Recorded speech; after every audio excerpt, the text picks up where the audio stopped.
This week, we're looking at mental health services and its relation to social work.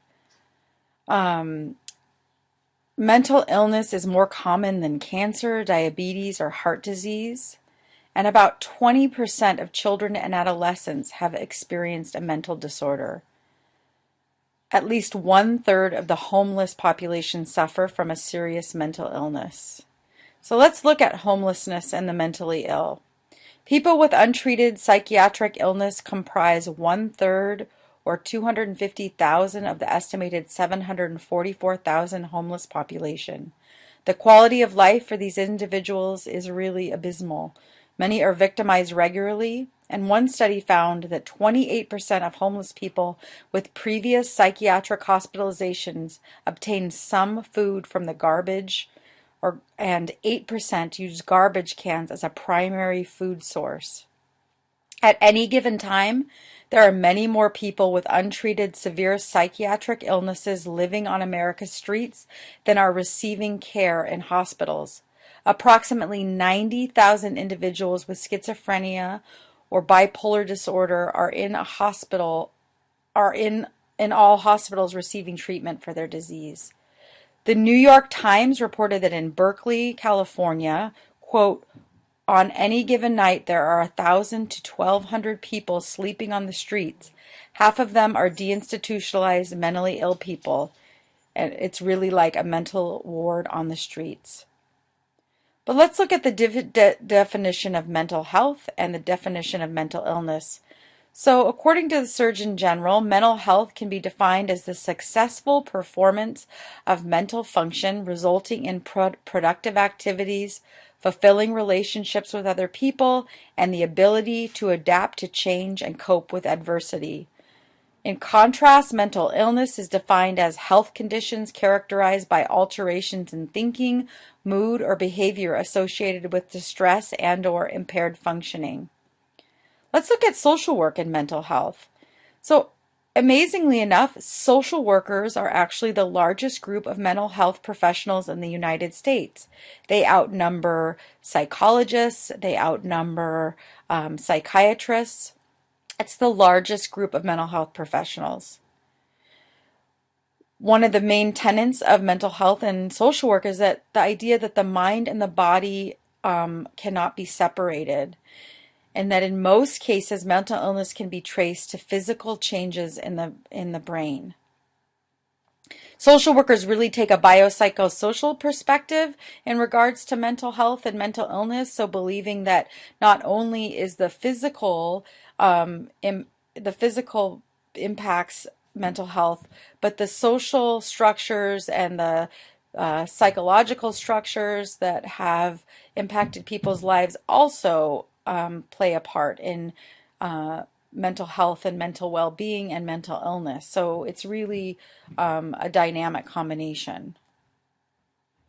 Social factors and mental illness. So let's look at this. So gender, culture, and poverty and age all impact mental health and mental well-being and mental illness. It's important that problems in the arena of mental health must be seen in a context of a person's social and cultural environment.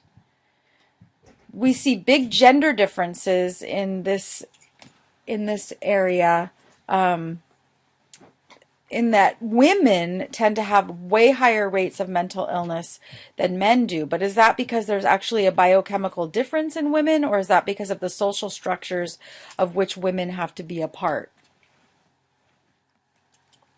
Ethnicity and culture also play a part. For example, a lot of times there can be lots of differences in the cultural interpretations of symptoms. And a behavior that may be viewed as acceptable in one culture and might be viewed as pathological in another. And we really see this mostly in the area of spirituality or different spiritual or religious practices. So, in one culture, it might be being able to talk to spirits or get messages from God or another spiritual source is considered normal, and even something that is a very positive trait in a person, but in another culture that might be actually interpreted as delusional, and you might be interpreted as having a mental illness. There are certain culture-bound syndromes, which are patterns of problematic behavior or mental health issues unique to a local culture or to a specific culture. You really see this in the area of something known as historical trauma. That's very common in indigenous communities, as well as communities that experienced Holocaust, and that's where there are patterns of depression and PTSD that really can actually be passed down generation to generation because of the cultural and historical issues that have taken place within that culture. A great example of that is actually a book called The Spirit Catches You and You Fall Down.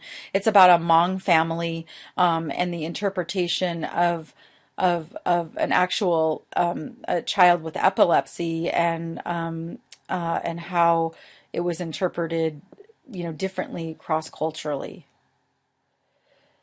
Ethnopsychopharmacology is studies the way that ethnicity and culture affects one's response to medication, because therapies, and most of the studies on therapies related to mental illness have been used on white middle class clients, and they may not be effective with people from different cultures. So we need more culturally relevant services and more culturally relevant research around this.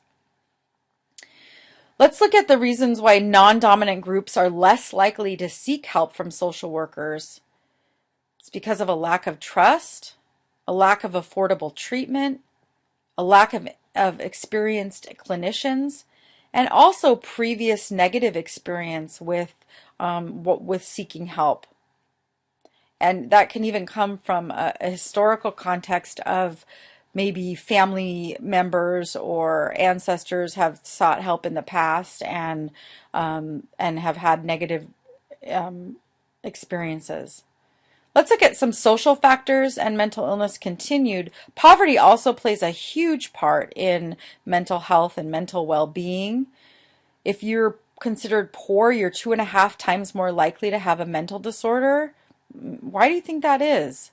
Well, some people believe it's because the stress of poverty leads to psychiatric conditions. I think certainly if we all think about stressful times in our life, our mental functioning was probably less, and people living in poverty have higher rates of stress. People in poverty are less likely to have the stability of a job and be able to take care of everyday needs. Continuing with social factors in mental illness, age plays a significant part, especially when we look at children. There's definitely a reciprocal relationship between a child's biological state and their environment. So a child's mental health is certainly impacted by their environment, and especially in relation to trauma. Physiological changes can, like I just stated, can result from exposure to trauma and may interfere with a child's development. And there's lots of really great work that's being done right now related to that, related to looking at the trauma that children experience in their life and how that impacts not only their mental health, but their overall health and well-being. Let's look at our current mental health system. It's kind of a fragmented system. It's a disconnection of services with no coordination. It's impacted by managed care, which emphasizes cheaper and brief treatments. Deinstitutionalization has also played a part in this, which deinstitutionalization, there's many positive aspects to that about not locking up people with mental health issues. But it also, that's what's led a great deal to our large homeless population. Increase in homelessness, ER visits, use of jails and prisons as psych hospitals because there just isn't the resources there for what people really need. And then criminalization, oftentimes people that are suffering from mental health issues end up in the criminal justice system. And then there's really a lack of aftercare and support for people if they do seek treatment. Let's look at the different social work roles in mental health settings. You have the role of a case manager. These should all be familiar with you from other sections of our class, but a case manager, an advocate, an administrator. There's lots of opportunities for administrative roles in social work, in mental health. A therapist. So if you could go on to get your license, your clinical license, and be able to be a therapist. Let's look at some empirically based treatments for mental illness. There's psychiatric rehabilitation, family psychoeducation. This should all be review also from your chapter. So to go into more depth, please be sure to read your chapter. Cognitive behavioral therapies. Really briefly, I just wanted to also talk about the effects of labeling and mental illness, because that's certainly a challenge in this arena, is that there's a lot of stigma related to mental health and mental health diagnoses. And there's actually the interactional model really talks about that mental illness is actually a myth, and that medical labels have no diagnostic or treatment value and may actually have adverse effects. The idea that people are assigned a mental illness whether their behaviors are not tolerated by family or community. So really, it's not necessarily that the person themselves thinks that what's going on with them is not okay or maladaptive. It's just really that it's not tolerated by family or community standards, and that it's really perpetuated by mental health professionals. Let's look at some of the consequences of mental illness labels.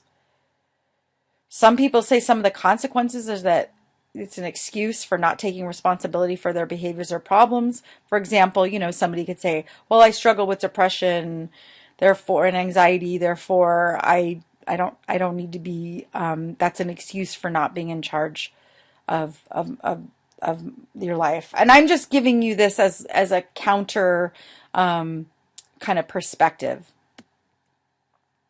That you're stigmatized by society if you have a label of a mental illness, that you feel that stigma. And that also just holding that label, kind of people will take on that persona. And so how do we expect our clients to behave in a healthy way if we actually see them as mentally ill instead of maybe just different, or that like respecting that vast array of differences in people? Some people actually believe that it's something called the boundary effect, that labeling people with mental illness actually keeps nonconformist people, or people that are kind of outside of the norm or think outside of the box.